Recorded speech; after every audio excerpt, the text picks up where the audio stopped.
am overcome. Today, I was bequeathed the full history of the Zemo lineage by my father Hermann, the 11th Baron Zemo, as he lay upon his deathbed. The sorrow of his passing is quite nearly eclipsed by the joy and pride I feel in learning the truth of the glory inherent in our illustrious bloodline. Of course, I was familiar with the legends of the first Baron Zemo, how in 1480 Harbin Zemo stood alone against an invading horde. Armed solely with a sword, he slew them all. He was elevated to nobility as a reward, but greatness was already in his blood. And today, I have learned the true reason he constructed Castle Zemo so far into the remote mountain peaks. I had always assumed the isolated mountainous location of Castle Zemo to be strategic, the better to defend against attacks from invaders or unruly peasants. And no doubt those were considerations, but it seems my ancestor was motivated by a desire to investigate legends of something buried under these mountains, something unimaginably powerful. Something referred to in half-remembered tales only as the Sleeper. Harbin Zemo began excavating beneath this castle even as it was constructed. Simultaneously, he oversaw the architectural innovations that, even then, reflected the brilliance of our line. But he would not live to see his quest reach fruition. That honor fell to the third Baron, Hela Zemo. It was he who found the Sleeper. But the journey was not ended. It was only beginning. It appears the massive size of the Sleeper, along with its highly advanced technology, confounded Hela Zemo. He could not determine how to fully excavate the Sleeper without undermining and collapsing the mountain itself. But like all of our line, he would not accept defeat. He began analyzing the Sleeper's makeup in search of a solution to its own confinement.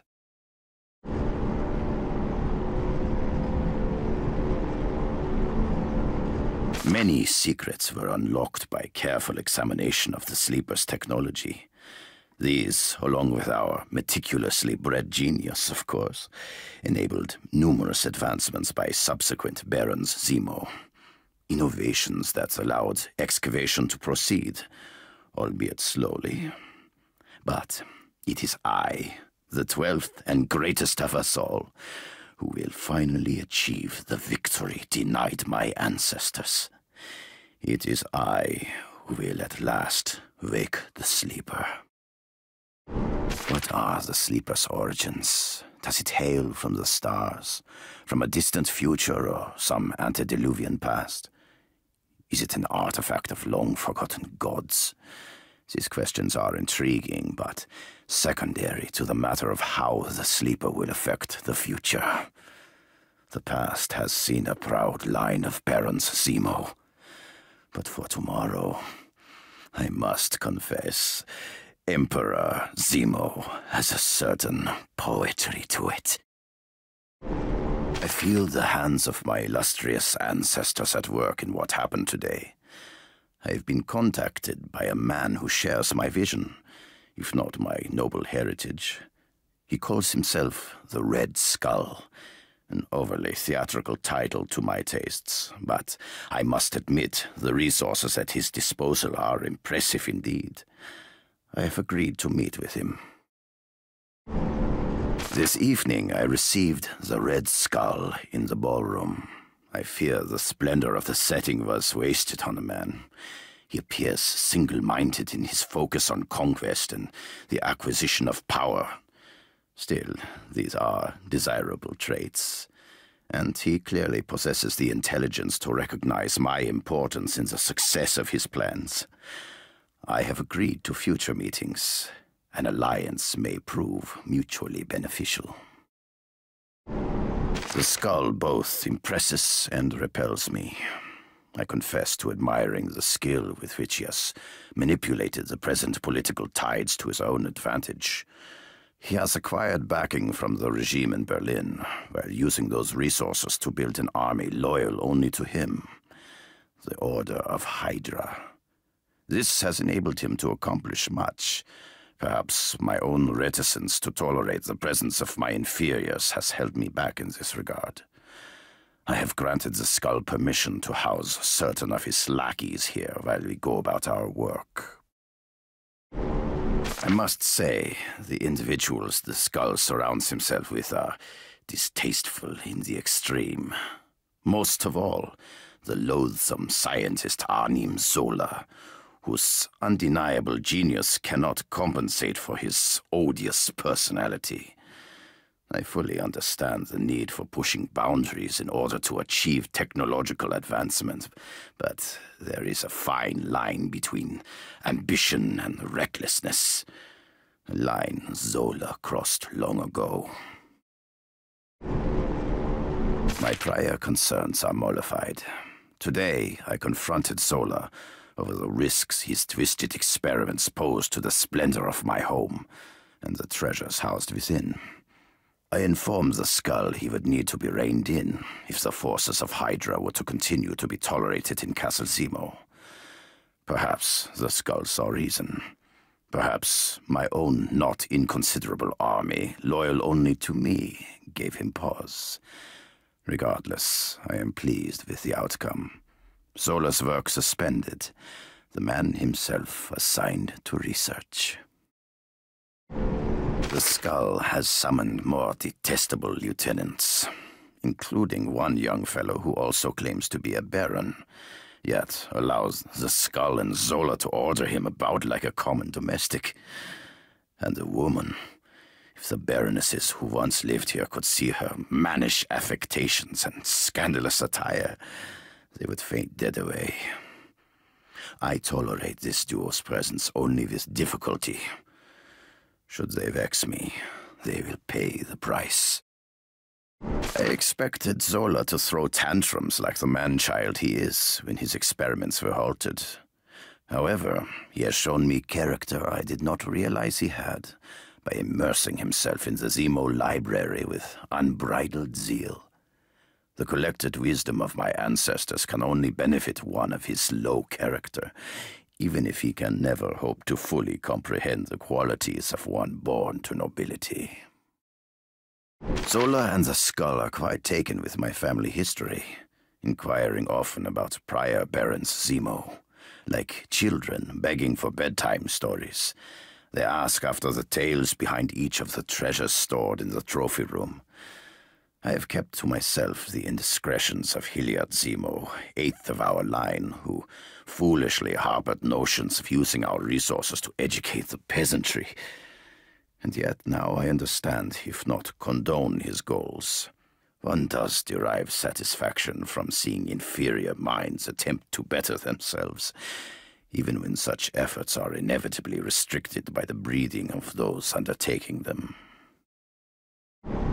I have consented to limited restoration of Zola's experiments, under my supervision, of course. With the benefit of the knowledge found in our ancestral library, it is my hope he can control his baser instincts, and he claims to have thoughts as to how I might improve Adhesive X, a personal project I have labored on for some time.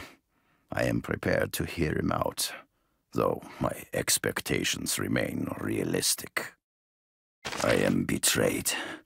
Even as we perfected Adhesive X, that vermin Zola orchestrated an accident, a disaster meant to kill me. But while I am scarred for the remainder of my days, Zemo does not die so easily. I have given no indication that I realize the incident was anything but a misfortune. But my revenge shall be fearsome to behold. Matters are far graver than I realized. While I lay convalescing, Zola and the Skull have been methodically eliminating those of my forces most loyal to me, while tempting the others with rewards their common minds and base natures cannot resist. The balance of power has clearly shifted to them. I am trapped in a den of spiders, and my priority must now be to escape their web. The Red Skull's plan becomes clear to me now. He knew of the sleeper all along. He has renewed the excavation I halted when they came to stay. No doubt he will soon have fully uncovered the behemoth. I believe I am being kept alive in the event they require information. But once the sleeper is uncovered and activated, they will seek to finish what they began. I have no fear. I am a Zemo. But I now know how little time I truly have to save the treasures of my castle and exact my vengeance. I can barely contain my rage. The forces of Hydra have fully occupied the castle and begun alterations. No, desecrations. The splendor of the ballroom is defiled. The beauty of the architecture has been corrupted, subverted to the brute force that is the hallmark of the skull. And yet I continue to play the oblivious, helpless invalid. My hour has not yet come, but come it will. With the aid of my few remaining loyal servants, I have begun removing treasures from Castle Zemo. These artifacts must be preserved for future generations, not crushed under the jackboots of small-minded brutes who fancy themselves conquerors.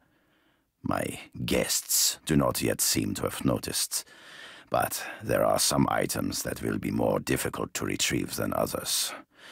Yet I must try. To leave anything behind is abhorrent to me. I can tarry no longer. Zola covets my personal quarters and grows impatient with my continued presence. I must begin preparations for my departure.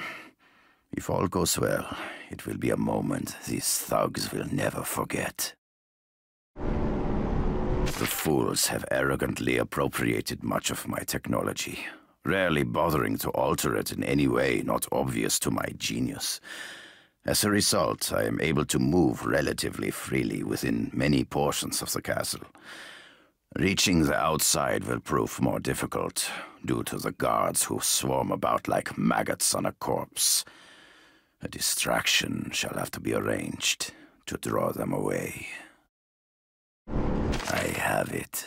The Red Skull fancies himself the Overman, the epitome of physical perfection. But whatever gifts he may possess, he cannot match the accumulated skill with a sword of a dozen Barons Zemo. Skills I have been taught since birth. I shall challenge him to a duel, under the guise of testing my returning health. And there, before his assembled minions, I will kill him. In the dead of night, my faith flags. Am I truly fully recovered from my injuries? Could it be possible that the skull might actually defeat me? I must form a secondary plan in the event disaster strikes. I dare not recount the details here, lest they be discovered, but what I have in mind ensures I will know either victory or death. The day dawns. As many treasures as I have been able to retrieve are secreted in my family's safe houses throughout the world. Soon I shall join them. Yet there remain heirlooms I was unable to reach. I must find some way to rescue them, or they shall haunt my dreams. The time has come. The skull has accepted my challenge. How could he refuse, made as it was in full view of so many of his underlings? It retains the patina of a friendly sporting contest, but all concerned know it for what it is, a duel to the death. I must make haste. My plans went awry. The skull surprised me, and I failed myself. I am still not fully recovered from my injuries, and yet I would have won nonetheless if the skull were indeed a man. But he is far more. He has augmented himself in some way I do not comprehend. I was forced to enact my secondary plan. The chaos it has unleashed may claim us all. The crisis has passed. In the face of the skull's treachery, I turned and disabled the device that controls the thermal energies beneath the castle. Energies Hydra uses to power their infernal devices. As machinery overloaded and critical mass approached, I was forgotten, while all personnel rushed to the task of preventing disaster. As a result, the guards are reduced to a skeleton crew. With my knowledge of Castle Zemos' secret places, escape is a simple task. I now take my leave of the only home my family has known for a dozen generations. Yet, should the unthinkable occur, should I meet my fate, I would prefer Castle Zemo and all within it to crumble to dust rather than remain in the hands of the Skull and his thuggish ilk. Should you, who find this, be of like mind, seek the answer among the last relics of my honor, the tools with which Baron Zemo have sought satisfaction since the day Haben Zemo stood alone against the invading savages so long ago.